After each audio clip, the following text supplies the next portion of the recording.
Բարի երեկո, դուք դիտում եք Ամեկ+-ի Այփ Պլյուս հաղորդումը։ Սկզբից օրվա ամփոփումը 120 վայրկյանում։ Սիրիան լավագույն դեպքում Իրաքի կամ Լիբանանի նման կարող է դառնալ համայնքային պետություն, իսկ վատագույն սցենարներից մեկը կարող է լինել երկրի մասնատումը մի քանի մասի, նշում է արաբագետ Արմեն Պետրոսյանը, ամփոփելով 2015 թվականը սիրիական ճգնաժամի հանգուցալուծման տեսանկյունից։ Սիրիական հակամարտությունը ակնհայտ է, փաստ է, որ այլևս ներքին զինված հակամարտություն չէ, այլ միջազգային հակամարտություն է։ Լրագրողների հետ ամանորյա հանդիպմանը ազգային ժողովի նախագահ Գալուստ Սահակյանը հնչեցրեց ինչպես բարեմաղթանքներ, այդպես էլ խրատներ։ Լրագրող ասելիս չհասկացվի պարզապես ձայնագրիչին հմտորեն տիրապետող ու ձայնագրություն սղագրող անձ տեղեկատվության մատուցելուց օբյեկտիվությունը չզոհաբերվի օպերատիվությանը։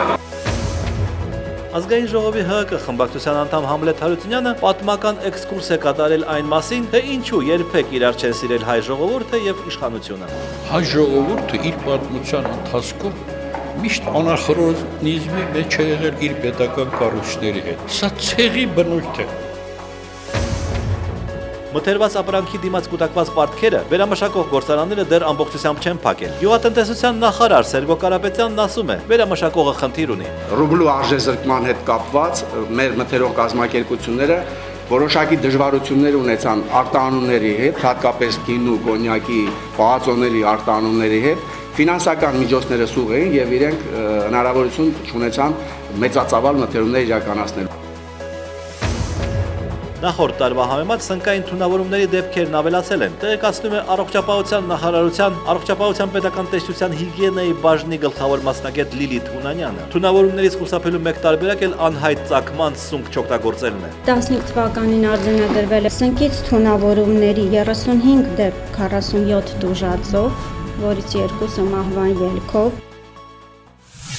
Ղարաբաղի ադրբեջանական շփման գծում արկա լարվածության եւ տեղի ունեցող զարգացումների համատեքստում ԵԱՀԿ Մինսկի խմբի համանախագահների գործը դառնում է ավելի բարդ։ Այդպիսի տեսակետ է հայտնել քաղաքագետ Ալեքսանդր Մարկարովը, նշելով, որ համանախագահները պետք է լարվածության դեպքում մտածեն, թե ինչպես ազդեն Ադրբեջանի ղեկավարության վրա, որպեսզի նրանք հասկանան, որ իրենց գործողություններն իրենց օգտին չեն խոսում։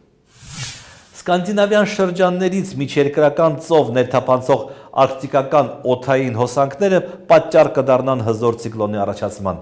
Ցիկլոնի ներթափանցումը հանրապետության տարածք կանխատեսվում է դեկտեմբերի 30-ին, ուշ երեկոյան ժամերին։ Այս մասին ասել է Հիդրոմետ ծառայության օդերևութաբանության կենտրոնի պետի տեղակալ Գագիկ Սուրենյանը։ Դեկտեմբերի 30-ից մինչև հունվարի 2-ը ամբողջ Կովկասը գտնվելու է ցիկլոնի ազդեցության տակ։ Սպասվում են ձյան առատ տեղումներ, բուք ճանապարհներին մերկասառույց տեսանելիության անկում, ասել է Գագիկ Սուրենյանը։ Ռուսաստանի վարչապետ Դմիտրի Մեդվեդևը կառավարության նիստի ժամանակ հայտարարել է Ռուսաստանի ձեռնարկելի նոր միջոցների մասին՝ ի պատասխան Թուրքիայի կողմից ոչ բարեկամական գործողությունների։ Այս մասին հայտարարել է Ռուսաստանի փոխվարչապետ Արկադի Դվորկովիչը։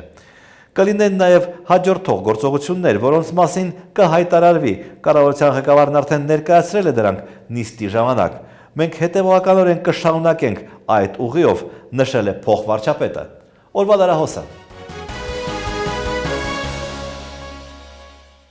Արդարադատության նախարարը նախկին ցմահ-դատապարտյալ Սողոմոն Քոչարյանի մահվան համար մեղավորների անուններ չի տա։ Պատասխանատու նրա առողջության պահպանման համար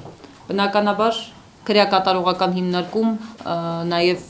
բժշկական ծառայություններ մատուցողներ կան։ Նախարարը վստահ է, որ ամեն ինչ արվել է ցմահ-դատապարտյալի առողջ լինելու համար եւ չի ասի, որ ինչ-որ մեկը չի հետևել Սողոմոն Քոչարյանի առողջությանը, բայց մարդը մահացավ։ Փաստը արդեն ունենք արձանագրված։ Տիկին նախարարը խոսեց նաև ԴՀԿ ղեկավար Միրան Պողոսյանի գործունեության մասին։ Ինքը հետևել է այդ մարդու գործունեությանը, հատկապես երբ պարոն Պողոսյանը հաջողացրեց պետական գործունեության ընթացքում հարստանալ։ Ես որևէ մեկի, լինի դա ԴՀԿ ղեկավարը, թե արդարադատության նախարարության որևէ այլ պաշտոնյա, նրանց կենսագրության ուրեմն այսպես ասենք, կենսագրությամբ չեմ զբաղվում, կենսագրությանը չեմ հետևում։ Արփինե Հովհաննիսյանը կոռուպցիայի դեմ պայքարի ծրագրեր է մշակում, իր արմիջական ենթակա Միրան Պողոսյանի բիզնես գործունեությունը նրա ղեկավարած համակարգի թեման չէ։ Դրա համար կա պարոն Պողոսյանը, որին պիտի այդ հարցադրումն ուղղեք։ Նախարարը բացարձակապես ծանր չի տարել նաև Սերժ Սարգսյանյանի հայտարարությունը, որ Հայաստանում հնարավոր է դատարաններ չկան։ Ես տեսնում եմ խնդիր, որը բարձրաձայնեց երկրի ղեկավարը։ Եթե արդար դատական համակարգի բացակայությունը խնդիր է, ինչու մինչև հիմա որևէ դատավոր քրեական պատասխանատվություն կիրառության չի ենթարկվել։ Խնդիրը նրանում է, որ յուրաքանչյուր կոնկրետ դեպք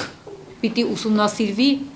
կոնկրետ լիազորությունների շրջանակում անձանց։ Իսկ ընդհանրապես նախարարը խնդիրները տեսնում իր ղեկավարած համակարգի բոլոր ոլորտներում, եթե համակարգն աշխատում է, կլինեն խնդիրներ, բառացիորեն ասում է նախարարը։ Որն էր 2015 թվականի գլխավոր դասը ազգային ժողովի падգամավորների համար։ Շատ ուրախ եմ, որ դասի թեման հատկապես ինձ եք հարցնում։ Սովորաբար ես եմ սիրում դաս տալ։ Տիկին Մուրադյանը որպես նախկին մանկավարժ իր ամենաուսուցողական դասը համարեց Ժառանգության падգամավոր Զարուհի Փոստանջյանին ուղղված ելույթը։ Իմ ամենալավ դասը Նարեկացին էր, որ փորձեցի հնչեցնել ազգային ժողովում եւ դա այդ դասը վերաբերվում է մեզանից յուրաքանչյուրին։ Նա մեծ հույսեր է կապում սահմանադրական փոփոխությունների հետ։ Ռուզանա Մուրադյանը պարզենում է, որ կին падգամավորներից ամենից շատ իր շուրջ 9 առաջարկն է ներառվել նախագծում։ Հանրապետական Նաիրա Կարապետյանի համար ամենակարևորը այս տարի եղել է իր աղջկա ծնունդը, որից նա եզրակացություն է արել։ Այն ամեն ինչի մենք անում ենք դրսում առօրյայում ամեն մեկս աշխատանքի վայրում, վերջը անում ենք ընտանիքի համար։ Թեև նա անակնկալի էր եկել վճարելով թանկացած էլեկտրաէներգիայի վարձավճարը, սակայն վստահ է եկող տարի նոր տհաճ անակնկալներ չեն լինելու։ Հասարակ քաղաքացին պետք է վստահ լինի, որ հենց նույն 2% աճը դա ոչ թե վատ ապրելն է, այլ ստաբիլ ապրելն է, որ նրան չեն խաբում, որ չեն խոստանում ոսկե սարեր, հետո տարվա կեսին այնպիսի անակնկալների առաջ կանգնեցնում, ինչպիսին կոմունալ վճարների թանկացումն է։ Ազգային ժողովի փոխնախագահ Հերմինե Նաղդալյանը մեծ սպասելիքներ ունի գալիք տարուց։ Ես մի սովորույթ ունեմ, ամեն օրվա վերջում փորձում եմ լավն ու վատը գնահատել եւ պարզապես հավատալ, որ լավը մի քիչ ավելի շատ է եղել։ Հայաստանի Հանրապետական կուսակցության կին падգամավորները վստահեցնում են 2016 թվականը թեև պետական բյուջեով ավելի զուսպ տարի է լինելու, բայց համանդրական փոփոխությունների շնորհիվ առաջընթաց է լինելու։ Դուք բանդա եք, թե ոստիկանությունում եք խոսում։ Հասկացեք, որ միացեք օրենքով ժողովուրդը միացա։ Ազատության հրապարակում այս խառնաշփոթը սկսվեց այն բանից հետո, երբ Նոր Հայաստան հանրային փրկության ճակատի անդամները փորձեցին կրկին պաստառ փակցնել օպերայի շենքին։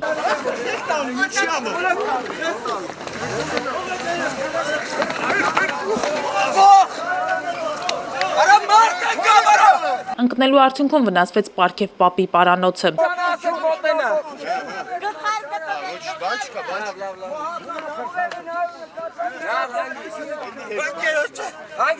Մի շտապօգնության բրիգադը առաջին օգնություններ ցույց տալիս ոստիկանները ակցիայի մասնակիցներին փորձում էին հեռացնել հարթակից։ Ոստիկանությունը վերածվել է անցավոր բանդայի, որ ոչ մի օրենքի չի ենթարկվում, հղում չի տալիս օրենքի որևէ նորմի, որի իման վրա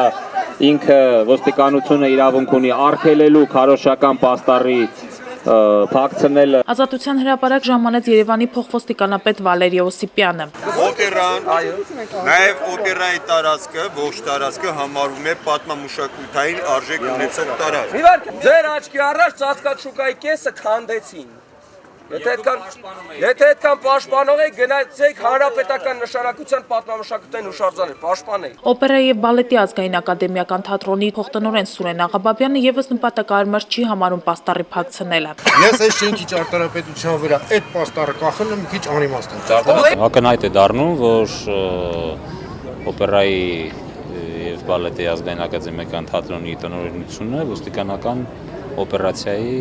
մաս է կազմում, որևէ ձև կգտնենք մեր պաստառը տեղադրելու համար։ Իդեպ այսօր դերերի փոփոխություններ տեղի ունեցել։ Եթե նախկինում ոստիկաններն էին կոչ անում ազատել տարածքը, այս անգամ ցուցարարներն էին կոչ անում, սակայն ոստիկանները մնացին հարթակում։ Գիշերը Սարի թաղու բռնկված հրդեհը խլել է 3 մարդու կյանք։ Մոխրի են վերածվել 2 տուն, հարակից 2 տների տանիքներն էլ այրվել են մասնակի։ Գիշերվա մեկին բռնեց, էլ չիմացանք թե ինչ ենք անում, ոնց ենք անում, մերանք, սաղ ժողովուրդը աշխարհը հավաքվել են այստեղ։ Պապայիս ընկերը եկավ մեր տուն, սաղից ասեց կրակապաժար ա եղել բաժար, հետո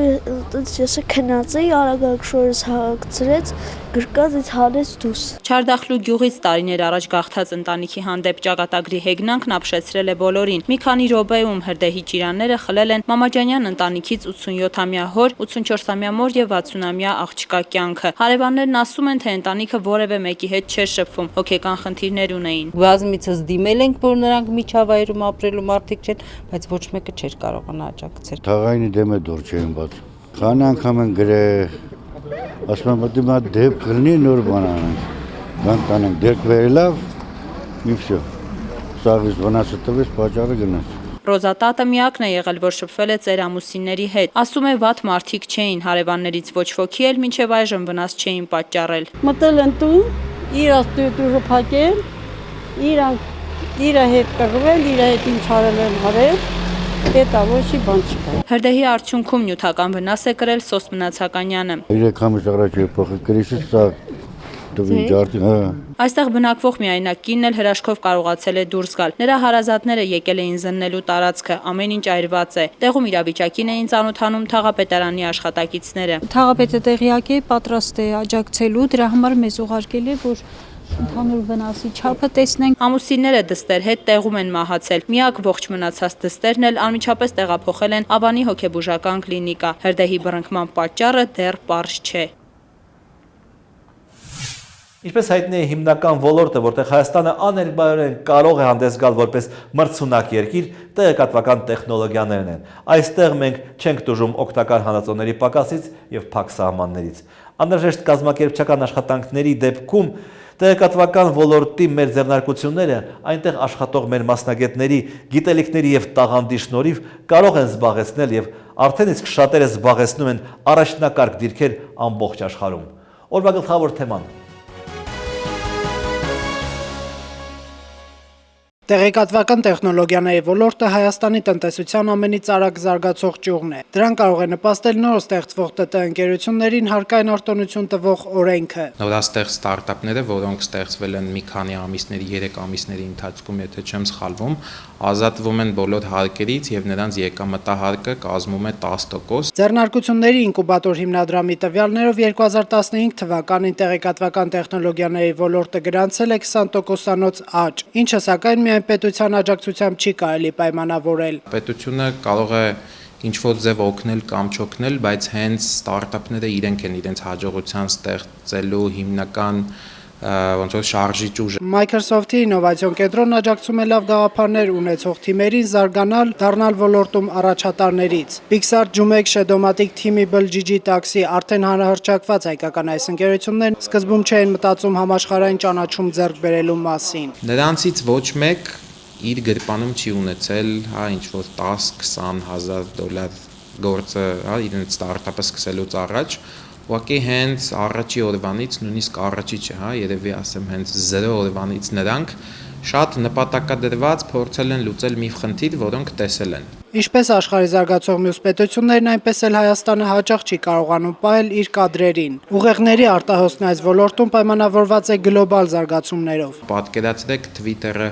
ծրագրավորողները վերցնում ուրիշ տեղերից, մի քիչ ավելի թույլ ընկերություններից, թույլ ընկերությունները գերմանական ընկերություններից, գերմանականը հայկական։ Երևան քաղաքի խնդիրների մասին բարձրաձայնելու նպատակով երիտասարդ ծրագրավորողների մի խումբ էլ ստեղծում է Citybugs նախագիծը։ Այն անտարբեր չի թողել նաև արտասահմանցիներին։ European Youth Award մրցույթում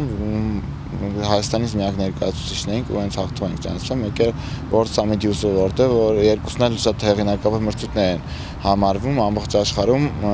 այն ստարտափների համար, որոնք ստեղծում են սոցիալական բարիք։ Զարգանալու համար թիմը խոչընդոտների չի հանդիպել։ Կարևոր է ունենալ գաղափար եւ այն իրագործելու մեծ ցանկություն։ Վատ գաղափարներ չկան։ Ես դրանում համոզված եմ կարողակի զուտ լավ աշխատելու ու ցանկացած գաղափար ճիշտ աշխատելու, այսինքն մեխանիզմներ կան,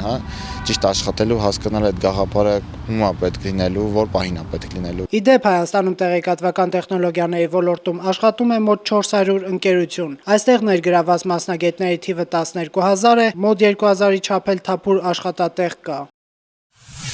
Հայաստանյան տեղեկատվական ոլորտում բազմաթիվ են ձեռնարկությունները, որոնք արդեն իսկ հասել են մեծ հաջողությունների։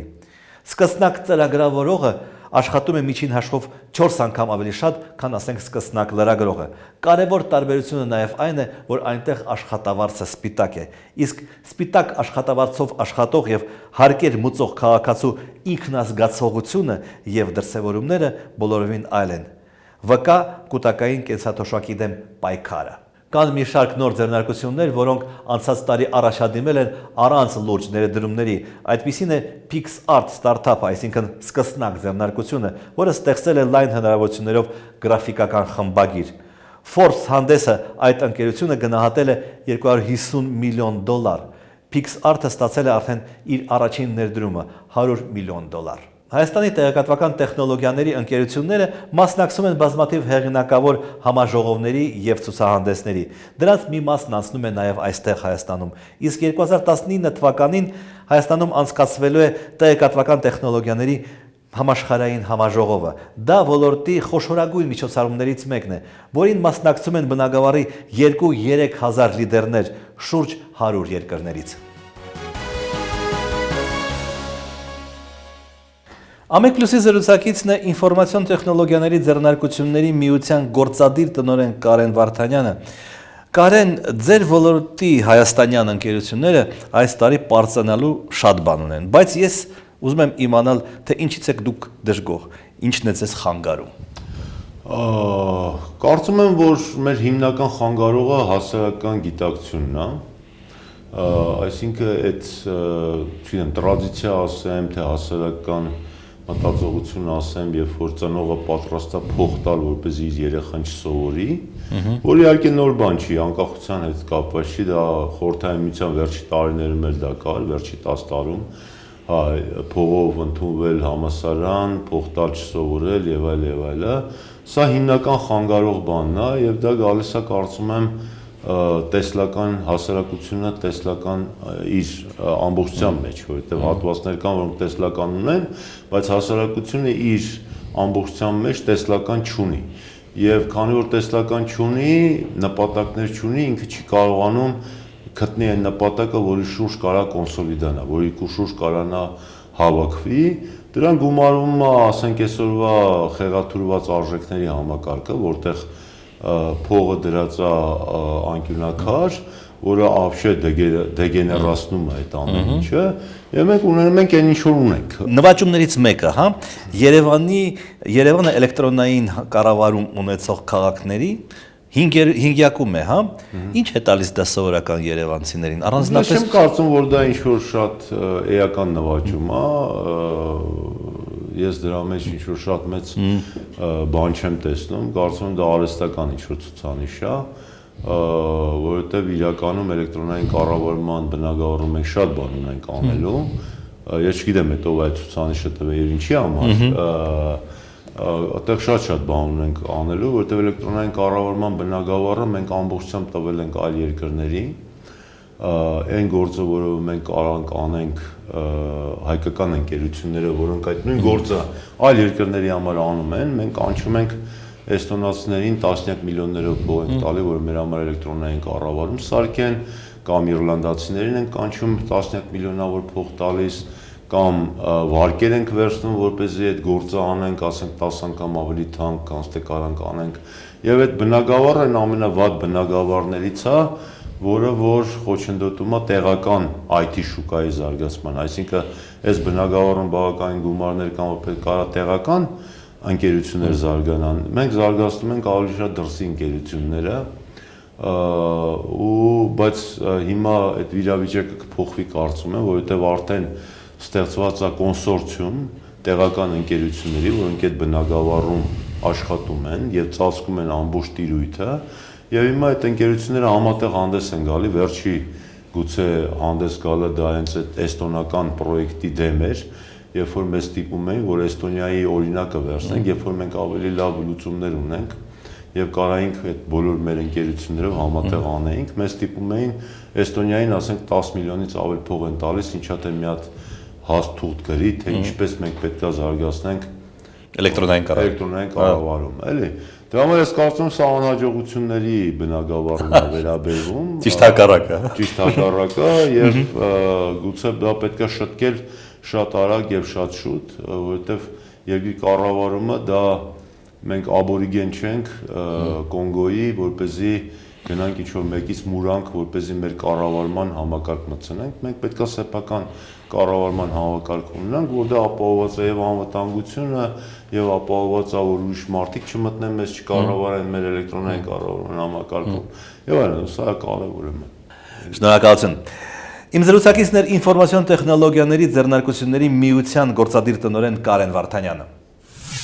Բանաստեղծ Ռազմիկ Դավոյանը 2007 թվականի դեկտեմբերի 28-ին հեռացվել է հայ հեղափոխական դաշնակցությունից այդ տեխնացուի ուկտին հրապարակավ քարոզչություն իրականացնելու համար։ Ռազմիկ Դավոյանը կուսակցության շարքերից հեռացվել է կուսակցության կանոնադրությունը խախտելու համար։ Այն է Հայաստանի նախագահի ընտրություններում ոչ կուսակցության առաջադրված տեխնացուի օգտին հրապարակավ քարոզչություն իրականացնելու համար։ Նկատի ունելով Սերժ Սարգսյանին, ասել է Հույդա Հայաստանի գերագույն մարմնի մամուլի խոսնակ Սպարտակ Սեյրանյանը։ Էլ ինչ հետաքրքիր իրադարձություններ են տեղի ունեցել դեկտեմբերի 28-ին անկախ Հայաստանի պատմության ընթացքում։ Նյութեր Ամեկլուսի պահոցից։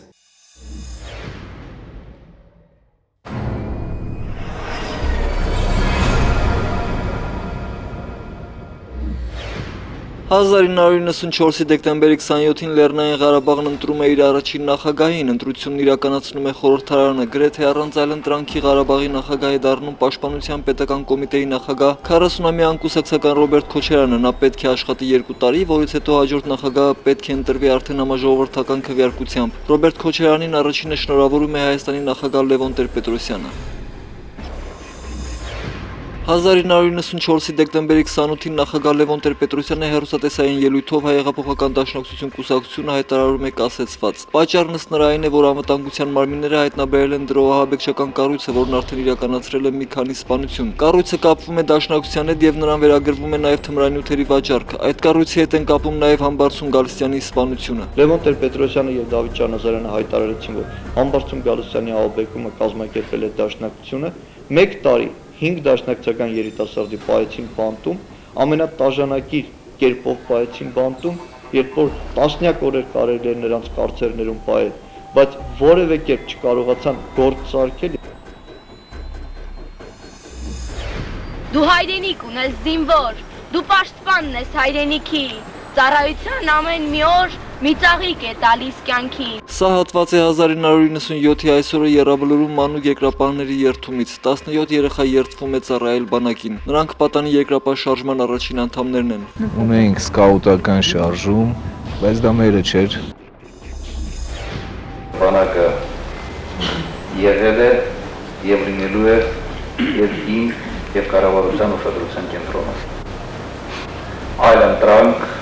մեր երկիրը ուղղակի չունի։ 1998-ի այսօրը Ռոբերտ Քոչարյանը մասնակցում է Պաշտպանության նախարարության կոլեգիայի նիստին։ Այս նիստում նախարար Վազգեն Սարգսյանն ասում է, որ 1999-ին շեշտը դրվելու է զինվոր հրամանատար փոխհարաբերությունների վրա։ Ես կարծում եմ, որ ամենամեծ լուրջ հարվածը ազատական իշխանություններին հասցրեցին մշակութային հին սերնդի գործիչները։ Հին սերնդի գործիչները, որոնք բյուջետային են իրենց էությամբ եւ ուզում են բյուջետային մշակույթ եւ բյուջետային պետություն։ Ազատություն կուսակցության նախագահ Արան Բագրատյանը նույն օրը կուսակցության համագումարում արձանագրում է, որ մշակութային այս գործիչներին այսօր էլ իրենց կողմն են փորձում գրավել եւ ազատականները եւ ազգայնականները։ Նրանց իրենց դաշտ բերելու իշխանությունների հիմնական զենքը տիտղոսներ շնորհելն է։ Ներգրաված մշակութային երևույթները ստիպված են ուղղակիորեն կամ անուղղակիորեն ապահովել իշխանությունների կողքը։ Ազգային ժողովի ճաշարանում խորհրդարանի ղեկավարը 2000-ի դեկտեմբերի 28-ին ընդունում եւ շնորհավորում է լրագրողներին։ Ճաշարանում լիակատար փոխըմբռնում է։ Բոլորին Արմեն Խաչատրյանը մաղթում է բարություն եւ հոգեկան հանգիստ, որը փողից ու պաշտոնից կարեւոր է։ Ինչ փող ունենալը բավարար է։ Իսկ շատ փող ունենալը դա արդեն դանդուցալ է։ Ինքը պետք է հիշել նիստերին հումորներ էր անում, միշտ էլ ջերմությամբ է վերաբերվել падգամավորներին մականունավոր կամ առանց։ Այդ մականունները կարող է փոխվել, օրինակ Գառնանը ես մտածում եմ, որ Ծաղիկ Ռուբոն կդառնա Ծաղիկ Ռուբոն։ Ինքը Ծաղիկ Ռուբոն, նույն ինքը падգամավոր Ռուբեն Գևորգյանը նույն օրը խոսում էր զոհված ազատամարտիկների հարազատների հանդեպ պետական անտարբերությունից։ Դավիթ Հաշենում այս մարդը նվերներ է բաժանում զոհվածների երեխաներին, կազմակերպում տոնական ճաշ 3000 դրամ թոշակ ստացող ծերերի համար։ Սա պարզապես հոգու հաց եմ արդեն ես տալի իմ զոհված մարտնկերների համար։ Եթե ես մի քիչ պայմաններ լավ էլ երբեք չէի գալիս ճաշարանը։ Չէ որ իրանք էլ են ծերանալու։ Չէ որ իրանք էլ պետք է մեծանան։ Եսա որ Ալան Թալանը իրանց օգուտ չունի։ Նույն օրը վաղ առավոտյան հրդեհ է բռնկվում օպերայի եւ բալետի ազգային թատրոնի շենքի տանիքում։ Հրդեհից առաջ տանիքում իրականացվում էին թիթեղապատման աշխատանքներ։ Հավանաբար -7 աստիճանի պայմաններում ըստ թատրոնի տնօրեն Կամո Հովհաննիսյանի տաքանալու համար բանվորները կրակ են վառել։ Հրդեհից 3 ժամ հետո այստեղ է գալիս վարչապետը, ոստիկանապետի եւ քաղաքապետի հետ։ 2001-ի այսօրը հեռուստատեսության եւ ռադիոյի անկախ հանձնաժողովի նախագահ Գրիգոր Ամալյանը ներկայացնում է իր հանձնաժողովի գործունեության կանոնակարգը։ Պատգամավորները հույս ունեն, որ կանոնակարգը հեռուստաընկերությունների անկախությունը չի սահմանափակի։ Իսկ դրա համար երկրում մի բան պետք է անել, պետք է փոխել երկրի որակը։ Աշխատել ենք մաքսիմալ այնպես անել, որպեսզի չլինեն լրացուցիչ ստվերային լծակներ, որոնք թույլ տան խտրականություն իրականացնել։ Որպես հեռուստատեսության եւ ռադիոյի ազգային հանձնաժողովի նախագահ, այո, ես բացառում եմ, որ այս ներկա հանձնաժողովը երբևէ կդառնա մահակ կամ կօգտագործի իր լիազորությունները որևէ անկախ հեռուստաընկերության առանց իրավախախտման ճշգրիտ գործադրելու համար։ 2002-ի դեկտեմբերի 28-ին Երևանում սպանվում է Հայաստանի հանրային հեռուստատեսության եւ ռադիոյի խորհրդի նախագահ Տիգրան Նաղդալյանը։ Անհայտ մարդասպանը 36-ամյա լրագրողի վրա ատրճանակից կրակ է բացում Զաքյան փողոցում այն պահին, երբ նա դուրս է գալիս իր ծնողների տնից։ Նաղդալյանը տեղափոխվում է հիվանդանոց, ուր վիրահատության ժամանակ մահանում է։ 2006-ի այսօրը Ռոբերտ Քոչարյանը ստորագրում է Հայաստանի Հանրապետության օրներքի մասին օրենքը։ Օրենքում ամրագրված է, որ ներկա հիմնը մեր հայրենիքը ուժի մեջ է մինչև Հայաստանի նոր օրներքի տեքստը եւ երաժշտությունը օրենքով սահմանելը։ 2012-ի այսօրը Հայկ Բաբուխանյանի գլխավորած ՍԻՄ-ը հայտարարում է, որ հաջորդ տարվա նախագահի ընտրություններում պաշտպանելու է Սերժ Սարգսյանի թեկնածությունը։ Դա կուսակցության հոծ բանակի եւ ամակիրների ցանկությունն է։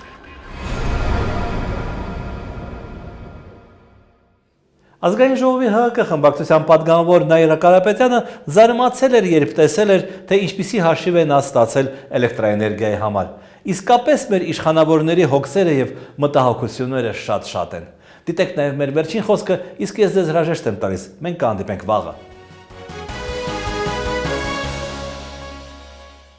Աչքերս կլորացրել եմ, հասկացել եմ, որ մի քիչ ավելի պետք է համեստ լինել, չնայած բնակարանս փոքր է։ Много забот обременяло Кассима. Нужно было каждое утро пить сладкий шербет. Нужно было зорко следить за поваром, чтобы он ароматный запах его курицы не нюхал. Эй, эй!